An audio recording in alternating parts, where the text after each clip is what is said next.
मैं doctor RP Singh, homeopathy चिकित्सक, आपका अपने यूट्यूब चैनल पर स्वागत करता हूं।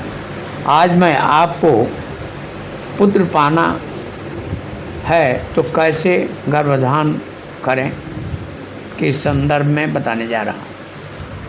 हमारे पुराने आयुर्वेद ग्रंथों में पुत्री प्राप्त हेतु दिन रात, शुक्ल पक्ष, कृष्ण पक्ष तथा माहवारी के दिन से 16वें दिन तक का महत्व बताया गया है। धर्म ग्रंथों में भी इस बारे में जानकारी मिलती है। यदि आप पुत्र प्राप्त करना चाहते हैं और वह भी गुणवान, तो हम आपकी सुविधा के लिए हम यहाँ माहवारी के बाद की विभिन्न रात्रियों की महत्वपूर्ण जानकारी दे रहे हैं। चौथी रात्रि के गर्भ से पैदा पुत्र अल्प आयु और दरिद्र होता है। पांचवी रात्रि के गर्भ से जन्मी कन्या भविष्य में सिर्फ लड़की पैदा करेगी। छठी रात्रि के गर्भ से मध्यम आयु वाला पुत्र जन्म लेगा। सातवीं रात्रि के गर्भ से पैदा होने वाली कन्या बांझ होगी। आठवीं रात्रि के गर्भ से पैदा पुत्र ऐश्वर्यशाली होता है। नौवीं रात्रि के गर्भ से ऐश्वर्यशालिनी पुत्री पैदा होती है। 10वीं रात्रि के गर्भ से चतुर्पुत्र का जन्म होता है। 11वीं रात्रि के गर्भ से चरित्रहीन पुत्री पैदा होती है। 12वीं रात्रि के गर्भ से पुरुषोत्तम पुत्र जन्म लेता है। 13वीं रात्रि के गर्भ से वर्णशंकर पुत्री जन्म लेती है। 14वीं रात्रि के गर्भ से उत्तम पुत्र का जन्म होता है। 15वीं रात्रि के गर्भ से सौभाग्यवती पुत्री पैदा होती है। 16वीं रात्रि के गर्भ से सर्वगुण संपन्न पुत्र पैदा होता है। व्यास मुनि ने इन्हीं सूत्रों के आधार पर अंबिका, अम्बालिका तथा दासी के नियोग समागम किया, जिससे धृतराष्ट्र, पांडु तथा विदुर का जन्म हुआ। महर्षि मनु तथा व्यास मुनि के उपरोक्त सूत्रों की पुष्टि स्वामी दयानंद सरस्वती ने अपने पुस्तक संस्कार विधि में स्पष्ट रूप से कर दी है।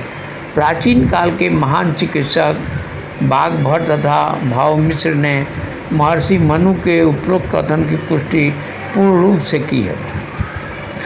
2000 वर्ष पूर्व के प्रसिद्ध चिकित्सक एवं सर्जन सुश्रुत ने अपनी पुस्तक सुश्रुत संहिता में स्पष्ट लिखा है कि मासिक स्राव के बाद चौथे, छठे, 8वें, 10वें, 12वें, 14वें व 16वीं रात्रि के गर्भाधान से पुत्र तथा 5वीं, 7वीं, 9वीं, 11वीं, 13वीं व 15वीं रात्रि के गर्भाधान से कन्या जन्म लेती है। 2500 वर्ष पूर्व लिखित चरक संहिता में लिखा हुआ है कि भगवान अत्रि कुमार के कथनानुसार स्त्री में रज की सबलता से पुत्री तथा पुरुष में वीर्य की सबलता से पुत्र पैदा होता है। प्राचीन संस्कृत पुस्तक सूर्योदय में लिखा है कि गर्भाधान के समय स्त्री का दाहिना श्वास चले तो पुत्री तथा बायां श्वास चले तो पुत्र होगा।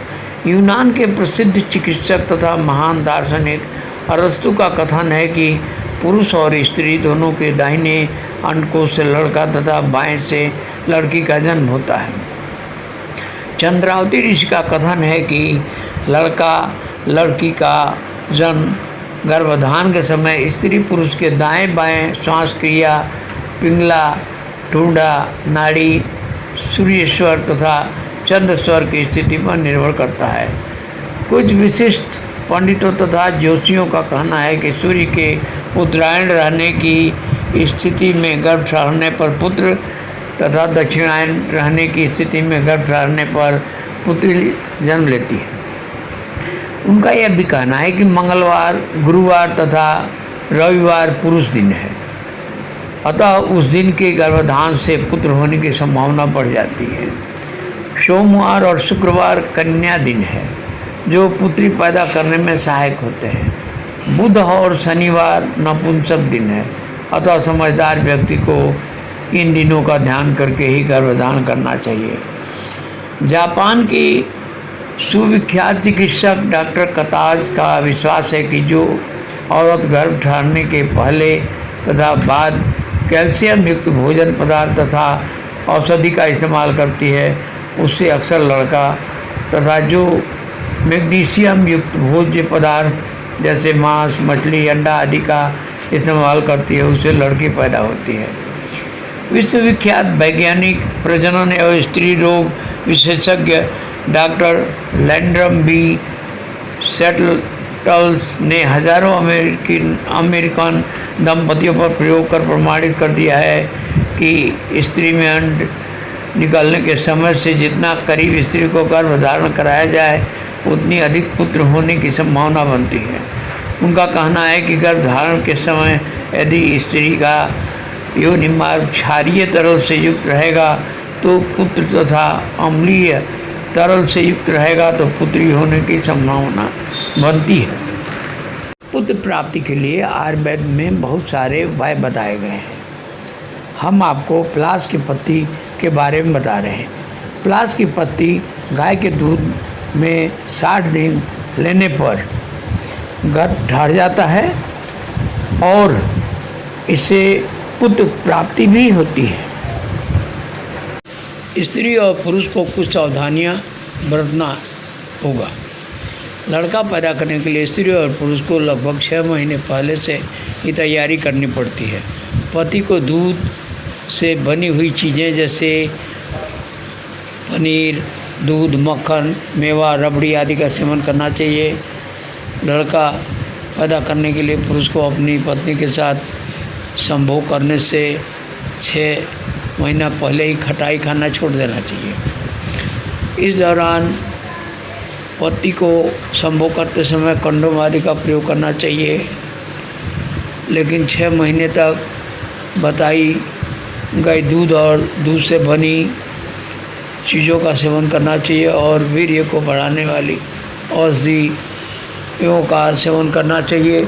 इसी तरह के परहेज आदि को पत्नी को भी पति के साथ संभोग करने से 6 महीने पहले करना चाहिए।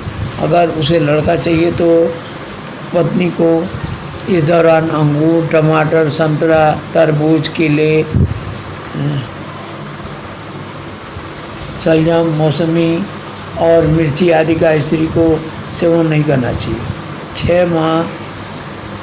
6 महीने तक इतना करने के बाद पति और पत्नी को संभोग की तैयारी करनी चाहिए और पत्नी के मासिक धर्म से 6ठी, 8वीं और 10वीं, 12वीं, 14वीं और 16वीं रात में शुक्ल पक्ष पर ही संभोग करें। हमारी तरफ से आपको बहुत बहुत शुभकामनाएं। धन्यवाद।